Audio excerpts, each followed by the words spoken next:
Assalamualaikum warahmatullahi wabarakatuh. Yang terhormat Profesor Endri Boreswati dan Ibu Hestiani Parai MPD. Untuk melengkapi tugas kelompok kami yang berupa PowerPoint dan video unggahan YouTube mengenai cara berpikir ilmiah dalam kehidupan sehari-hari, maka kami dari kelompok 2 akan memaparkan materi mengenai cara berpikir ilmiah dalam kehidupan sehari-hari. Sebelumnya, izinkan saya untuk memperkenalkan nama-nama anggota kelompok 2. Yang pertama ada Marwah Khairunisa Zahra, selanjutnya ada Madeline Jennifer Ginuni, dan saya sendiri Nasya Ayu Setiorini. Berpikir ilmiah dalam kehidupan sehari-hari. Berpikir ilmiah adalah sebuah metode yang fokus untuk mencapai suatu tujuan berpikir yang optimal. Dalam kegiatan sehari-hari juga diperlukan berpikir secara ilmiah. Pada sederhananya, mahasiswa yang berkegiatan di kampus sehari-hari juga merupakan bagian dari berpikir ilmiah dalam kegiatan belajarnya. Berbeda dengan berpikir alamiah adalah pola penalaran yang berdasarkan kehidupan sehari-hari dari pengaruh alam sekelilingnya. Berpikir ilmiah adalah pola penalaran berdasarkan sarana tertentu secara teratur dan cermat. Berpikir ilmiah menurut ahli yang kami ambil adalah menurut Eman Sulaiman. Berpikir ilmiah merupakan proses berpikir atau pengembangan pikiran yang tersusun secara sistematis yang berdasarkan pengetahuan-pengetahuan ilmiah yang sudah ada. Berpikir ilmiah merupakan kegiatan yang menggabungkan antara induksi dan deduksi. Yang pertama, induksi adalah cara berpikir yang di dalamnya kesimpulan yang bersifat umum ditarik dari pernyataan-pernyataan atau kasus-kasus yang bersifat khusus. Sedangkan deduksi ialah cara berpikir yang di dalamnya kesimpulan yang bersifat khusus ditarik dari pernyataan-pernyataan yang bersifat umum. Selanjutnya, sikap berpikir ilmiah dalam kehidupan sehari-hari. Yang pertama adalah rasa ingin tahu yang tinggi. Rasa ingin tahu adalah suatu dorongan atau hasrat untuk lebih mengerti suatu hal yang sebelumnya kurang atau tidak kita ketahui. Rasa ingin tahu dapat berkembang saat kita melihat diri sendiri dan lingkungan sekitar. Untuk merangsang keingintahuan, biasanya seseorang sebelumnya tertarik terlebih dahulu terhadap sesuatu dan memiliki pengetahuan tentang hal tersebut. Selain itu juga mengasah sikap peduli terhadap lingkungan sekitar dengan cara melihat dan mengamati. Lalu poin yang kedua adalah pantang menyerah. Dalam keseharian kita pasti akan menemui persoalan-persoalan hidup yang harus kita hadapi. Dalam hal tersebut, kita tidak boleh mudah menyerah dalam mengatasi persoalan yang dihadapi. Poin ketiga, menyukai kebenaran dan kejujuran.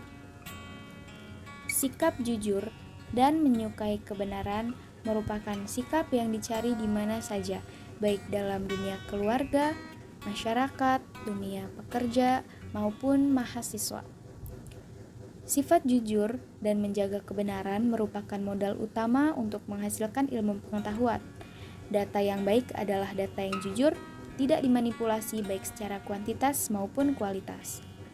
Lalu, poin berikutnya adalah tekun.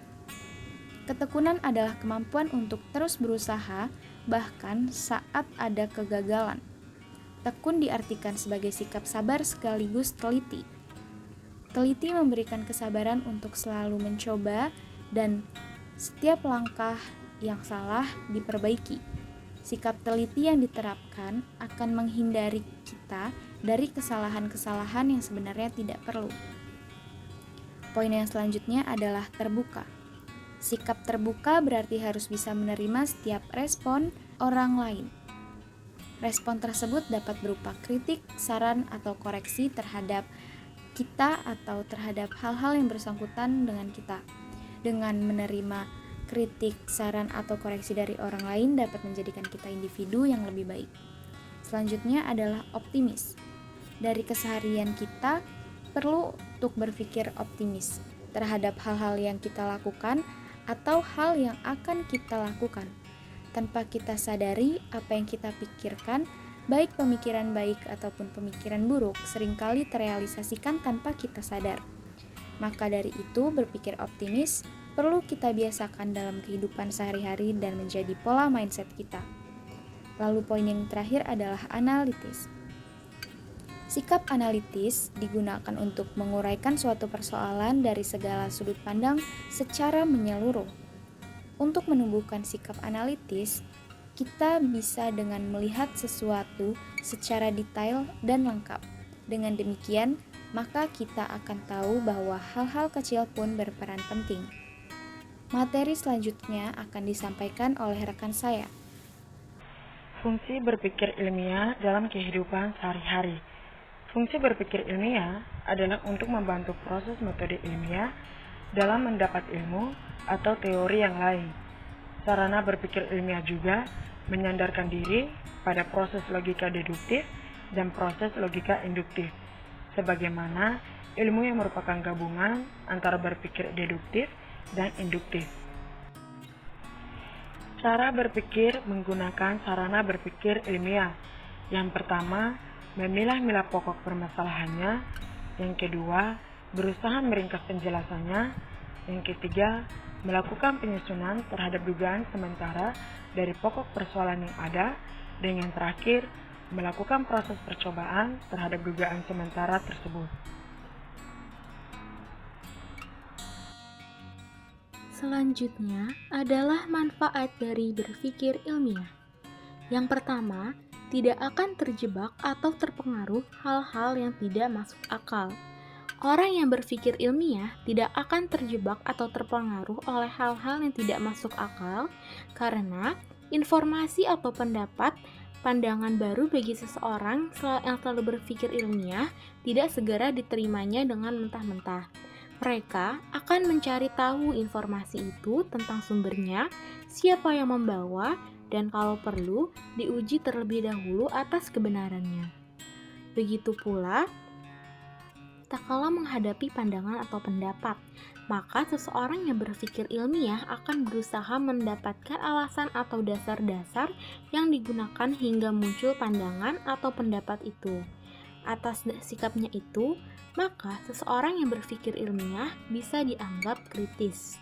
Jadi yang kedua itu membuat seseorang menjadi berpikir kritis. Selanjutnya, ada ciri berpikir ilmiah. Ciri berpikir ilmiah yang pertama yaitu objektif. Objektif berarti seseorang yang berpikir objektif selalu menggunakan data yang benar. Disebut data yang benar manakala data itu diperoleh dari sumber dan cara yang benar. Yang kedua, rasional. Rasional atau secara sederhana yang menyebutnya masuk akal.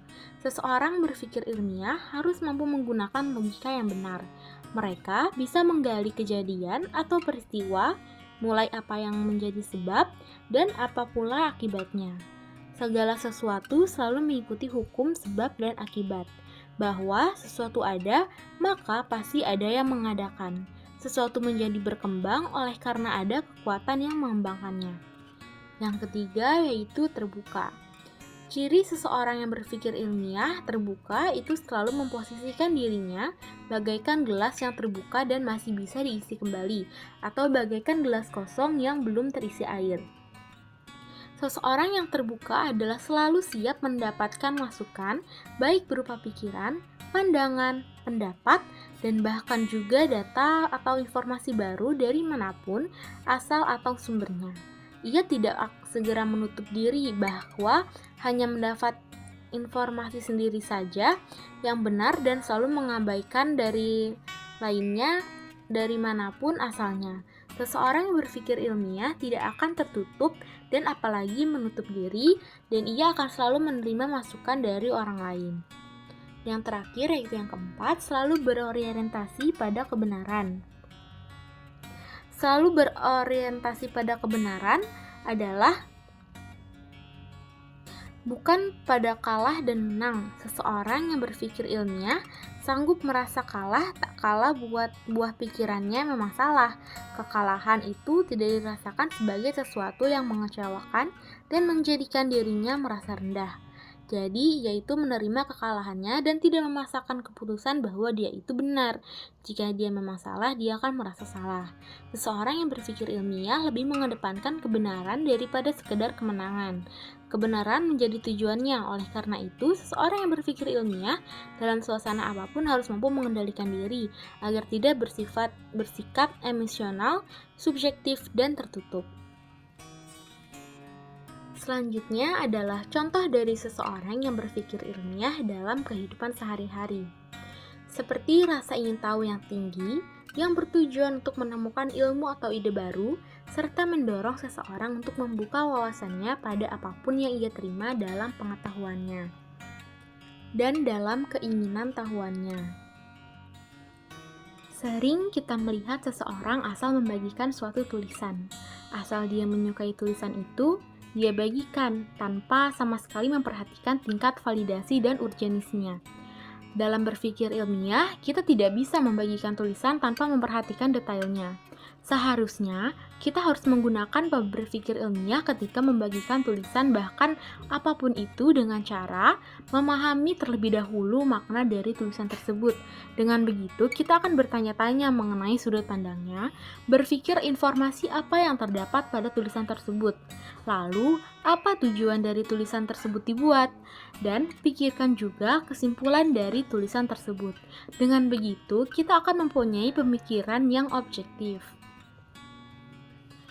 Sekian dari kelompok 2, kurang lebihnya mohon maaf. Wassalamualaikum warahmatullahi wabarakatuh.